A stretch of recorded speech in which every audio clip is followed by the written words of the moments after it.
Erin, Brianna, and Joe. And thanks for popping by Meaning Fueled, where we take your problems of practice, your pops, and have a meaning-fueled discussion about where they come from and where do we go from there. we are four longtime educators bringing our diverse experiences to the table. we're harnessing all the energy of popping into your teacher bestie's classroom and bringing it straight to your ears. Let's get poppin' with today's problem of practice.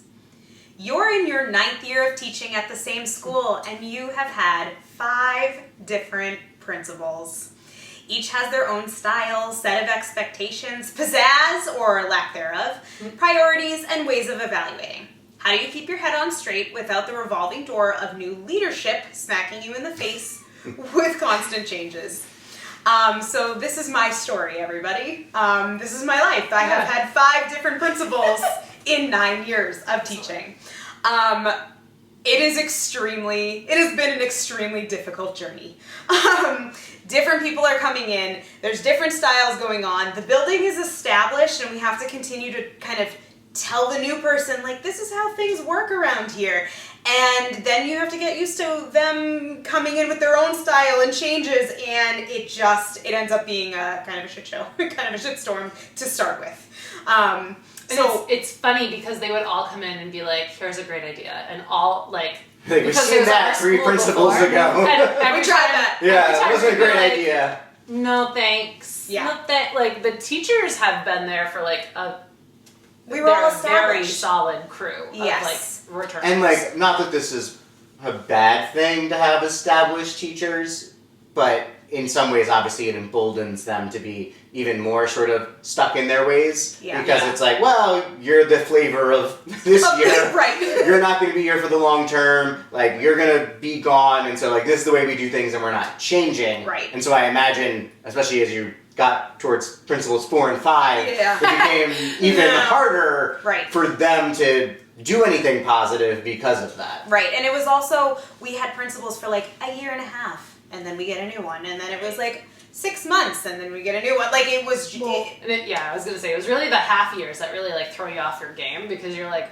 I'm going to be here. I know that I will be here, and you will not be here, so like, step off. And then we were just anticipating it happening again. Yeah. And so that was That a whole constant other... anxiety of like... Yeah, And you get evaluated. Like, you're being evaluated by your administrator. Or are you? Who leaves halfway through the year, and you're like, well, there goes my evaluation. Like, I don't know, I've already been doing things this way. How am I going to get genuine feedback? No, you're not going to grow at all. You're not going to grow at all. You're not going to get feedback. You're going to... At least not as a result of the evaluation system. But you're going to grow because you're a good reflective teacher, Brianna. Correct. But not because of anything an evaluator said. Right, and it's kind of like Groundhog's Day. Like, every time it starts over, they're like, wow, this is the way you teach, or wow, this is your style. And you're like, yeah, I already know that. Like, it's happened from all this other feedback that you got. And it really does create that staff, like, you don't know me mentality. Like, well, step off. It's like one of those where you sit down in that like post-observation meeting and they're like, tell me about your choice to do this. And you're like, I've already explained this. And it's like,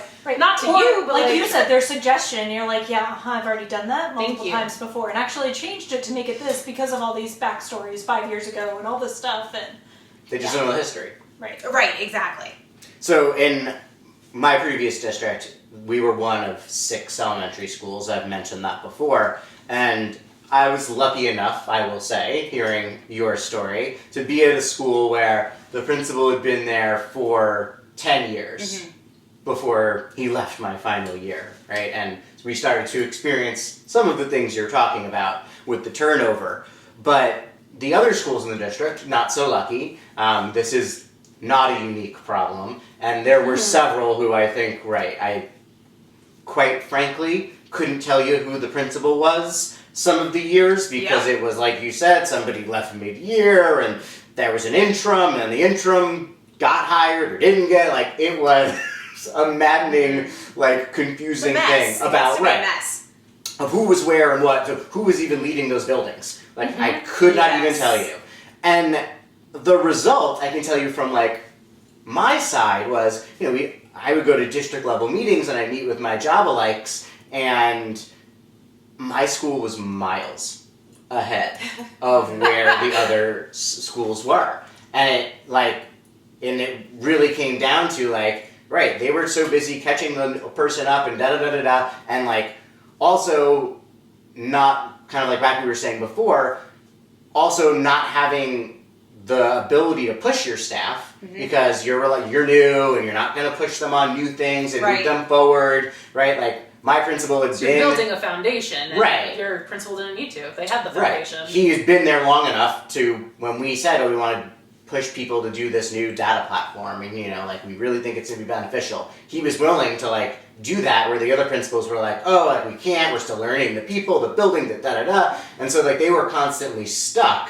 But then my colleagues would be like, "Oh my gosh, this thing you're doing is like really great." But like, we're just not there yet. We're just not there yet. But I heard we're just not there yet. For years. For years, by and large, due to this principal turnover problem. I feel that so hard. I mean, I'm happy to come in from a different perspective because I left before like the real revolving door started happening at You're right in the middle of it, yeah. But I went to a new school. I came in and the principal had been there for a couple of years, but they still didn't have a clear vision for the school. They didn't have a very strong leadership style, and like the vibes were not good. I remember coming home that first like couple months and being like, I think maybe I made a mistake leaving. This is not what I envisioned. And it was just like, it was everyone. Everyone just like hated being there. You could tell in like the parking lot where people were arriving right at, like we had to be there at 7:45 and all the turns were happening at 7:45 and like, that's it. And then the bell rang at 3 and we were out at 3. Like people were not hanging out. And then for a variety of reasons, this person left mid-year. Our VP stepped up into the interim role and is now the permanent person there. And they really focused on the school culture. They really just kind of built up the staff. So like this revolving door was allowed someone who really did have a vision and really was a strong leader to kind of come into the role. So there's a possibility, but like it's not always realized. I like how you mentioned the culture of the school because we felt that when we didn't have the leader, we had a lot of teachers that had to kind of step into different roles and a lot more pressure was being put on different people in the building that were not really supposed to be in those roles. Right. And like, again, there was some clashing going on because there wasn't a leader in the building who could deal with some of these issues that we as teachers or, sped staff or any of that had to deal with. So it was difficult. So I guess the question is, why do principals matter? And they very much matter. We know this. Yeah. But, I guess we're coming at it as like a consistency. Why do consistent principals matter? And there is research that backs this up. Principal turnover disrupts relational structures, trust, and norms between leaders and teachers throughout the building. And I want to harken back to like what Joe said, that it's for students and teachers when you have that consistency, like really does make it miles ahead. So there is one study from 2021 actually, so hey, post-COVID. The Wallace Foundation report that actually is called like How Principals Affect Students and Schools actually estimated that a highly effective principal can raise student learning in a school by 2 to 7 months of additional learning per year. And I really want to say that I think it's huge because obviously we know that classroom teachers make the most impact on kids. But I think this kind of backs up that when staff are supported by leadership, it impacts not just teachers, but also the impact on students. I feel like that actual data, just flat out, we put a math fact fluency thing in place as a result of the leadership that they were able to kind of say, we're carving out this time in our schedule and we're doing this thing. And our data was 2 to 5 months ahead of where the kids in the other school were because they were not getting this because the leadership didn't force the change. So I've directly seen that type of way that a leadership decision can really directly impact outcomes. But the teachers obviously had to do a phenomenal job of implementing it. Of course. And they did. So a strong principal leadership is one of the biggest factors in whether teachers stay or leave a school. And I buy that. Absolutely. I've seen it firsthand.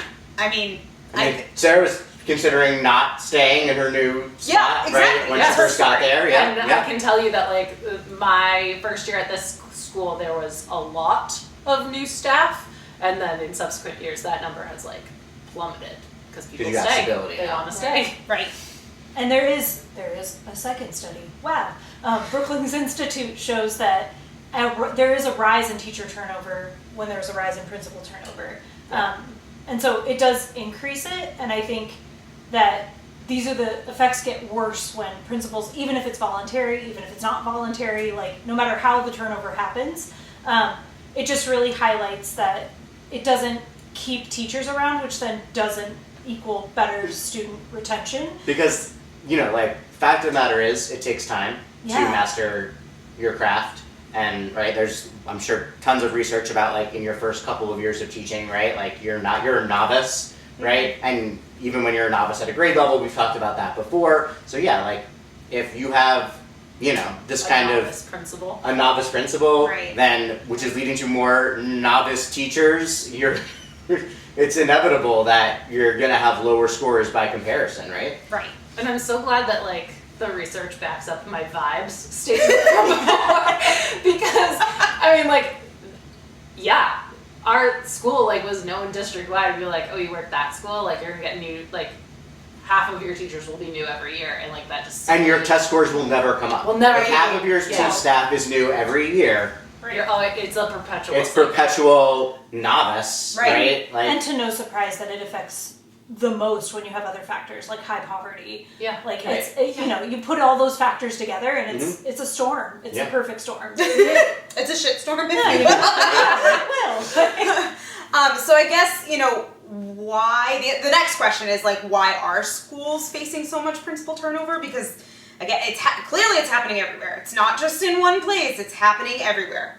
I mean, I think, and I think I've said this before, I think the principal job is, like, largely unsustainable. Nearly impossible. Like, it's nearly impossible to do everything that they are asked to do Yes. and do it well, and I think they are constantly asked to prioritize, but it's like putting out fires, right? And it even the best principal I've seen, it's still mainly putting out fires as quickly as you can and, dealing with those things in the moment. Right. And that can also, mean that you're working super late, right? Like a lot of long hours. And it also means that things are going to fall through the cracks, right? You're not going to get to everything, and it means you're going to have upset people.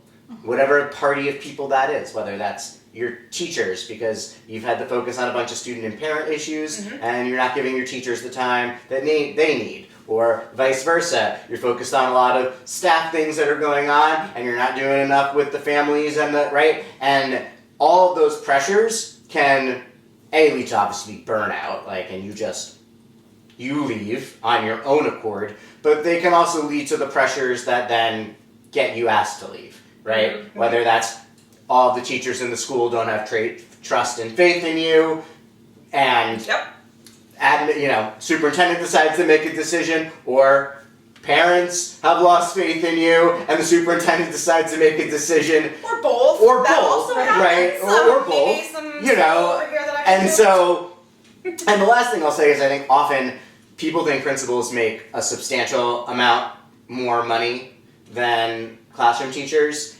and if you compare it to like a first year teacher's salary, that is true, but it's actually not true when you look at what, a top step Your vets. veteran teacher makes, who's all the way over on the pay scale.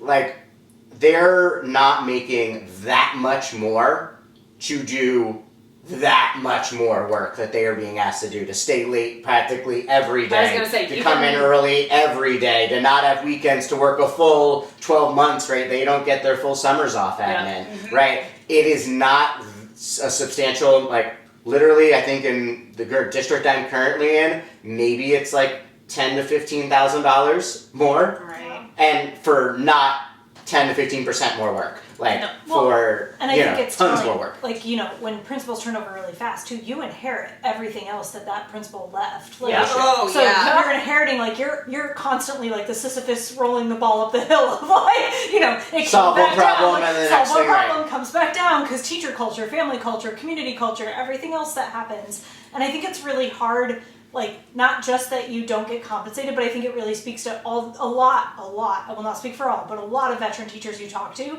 are like, I would never want to be in Oh, those shoes. 100%. Like, it's not like they're Yes. jonesing to No. like, move up into that position. No. Because they know it's not that much Right. more, and like the trade-off is not worth it. No.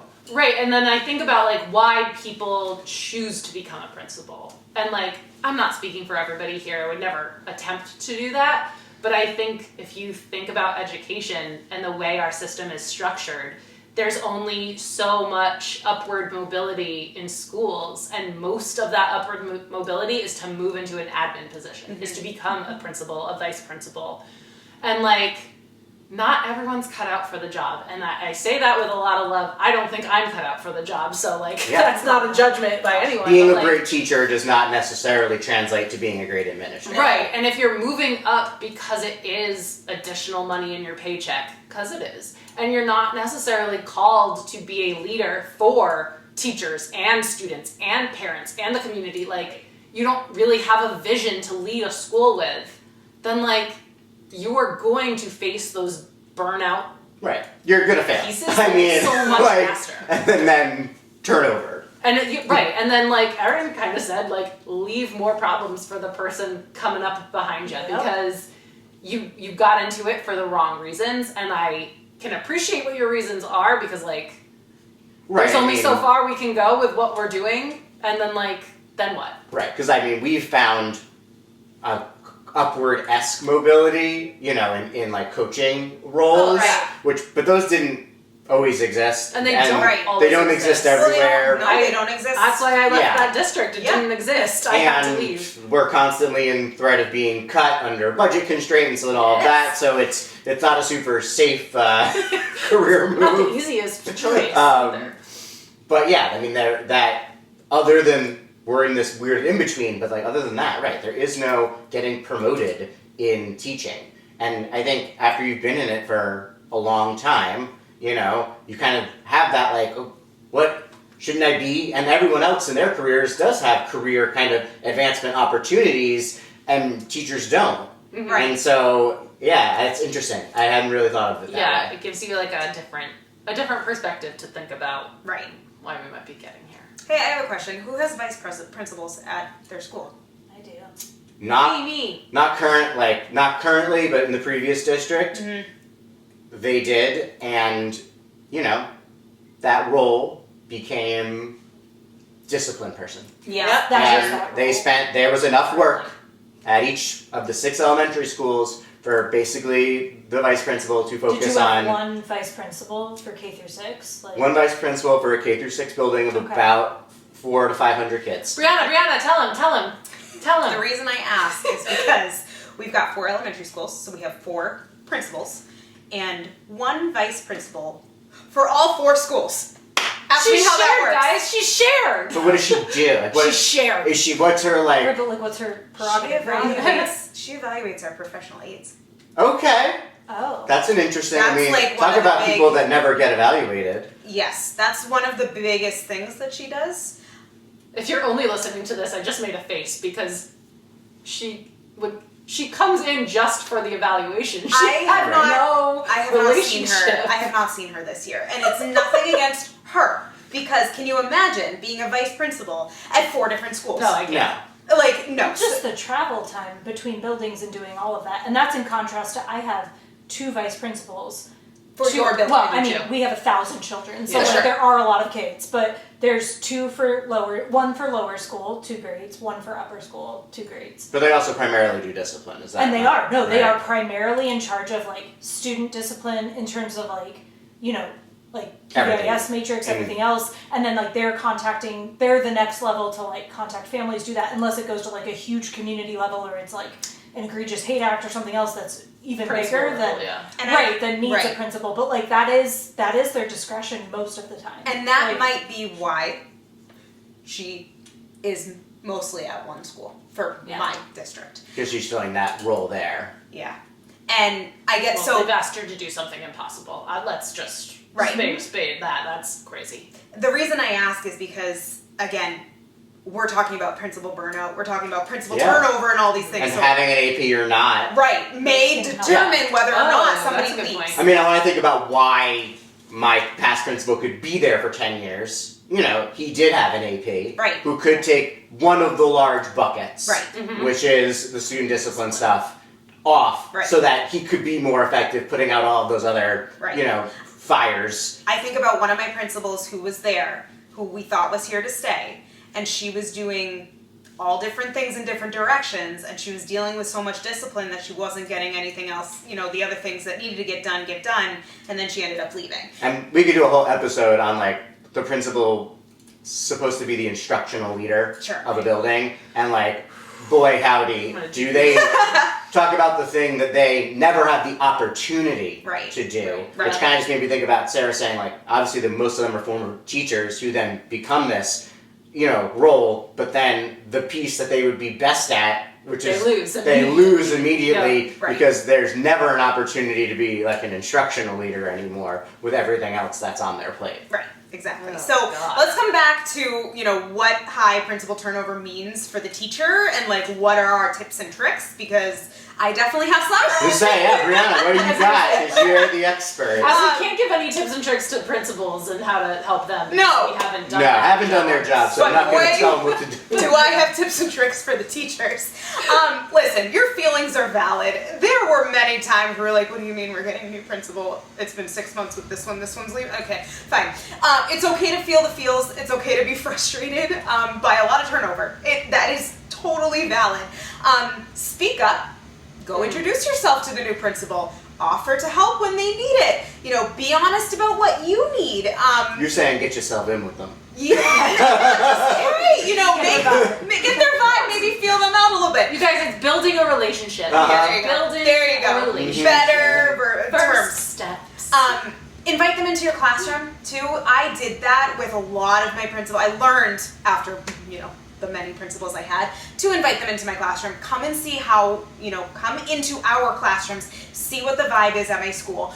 See how our teachers work. See how we come to meetings. Come to team meetings and see how we are as teams and kind of get the feel of the school so that then you can start making your changes and things like that. And I think as a veteran teacher and the kind of impulse to be I'm going to be here longer than you, or I know more than you. I think it's on you to be the bridge. I hate that. I'm sorry. But be the bridge and share the school history, things that they wouldn't learn from district admins and the people who hire them, and then give them some insight. Here are things that have really worked for our school in the past. And here's why they worked, and here are things that haven't worked, and here's why. I think that they could feel bombarded with information if you're just that didn't work before, and I'm not listening to you. But if you say that didn't really work for our community, and here's the reasoning, they can make tweaks, they can make changes. It makes you more of a partner, and I think can be a nice transition in, and maybe keep that person there. So you don't have to deal with this again. Typically, new principals are very much open for that too. They sometimes. Yeah. They want to. They start that way. They want to know that information to kind of get their feet under them. Yeah, and I think if you're a staff together, maybe things are going a little south, maybe not quite the way you wanted to. Weather the storm together. I think the other thing is maintaining your culture and part of your staff togetherness. Try not to pit each other against everyone. When people have to step up to take roles, like you were saying, Brianna, in your building, try not to be advantageous. Really try to stick through it together. It's better together. It's really tough when everybody starts becoming divisive in more ways than one, just because leadership is kind of falling apart or changing. Don't get sucked into that vacuum. Yes. Yeah. And speaking of that, at some point you have to be able to manage your own change, and I think if every time you have this new admin and they're, this new great thing that they typically did in their previous school. Like I just feel like that they had this one thing that worked really well and they're eager to like get it out to you. And I think trying to jump on every single one of those trains like 110%, which like can be my personality, I think that is a setup for you as a teacher. So I think, listen with an open mind, but don't feel like you need to jump full-fledged onto that train immediately and uproot your practice. I think ease in to, maybe test out, try the idea, but maybe it'll stick and maybe it won't for this issue. And, you'll feel much better if you didn't go full-fledged in and then you get the principal leaves, Right. Versus maybe dipping your toe in, trying it out in good faith. And if they do end up staying and they do end up keep supporting this, great. It'll still work out, even if you didn't go 110, right off the bat to try to impress them by jumping in on their new idea, because you could be kicking yourself later. Right. So if you are going through this, I feel you. Much love. Hang in there. And be kind to your principals. Everybody, they are trying most of the time. We love your principals. Great. Thank you for popping by Meaningfield today. Remember, we're here for you anytime. Our door is always open. You can visit our website at getmeaningfield.com for ideas and inspiration to bring to your classroom. Follow us at Get Meaningfield on Instagram, TikTok, Blue Sky, and Threads, and just Meaningfield on Facebook. You can share your own thoughts on this week's problem of practice by commenting on any of our posts or by finding the full-length episode over on YouTube. And remember, we'd love to hear your pops, your problems for us to discuss. Send them to us with a DM or at getmeaningfueled@gmail.com.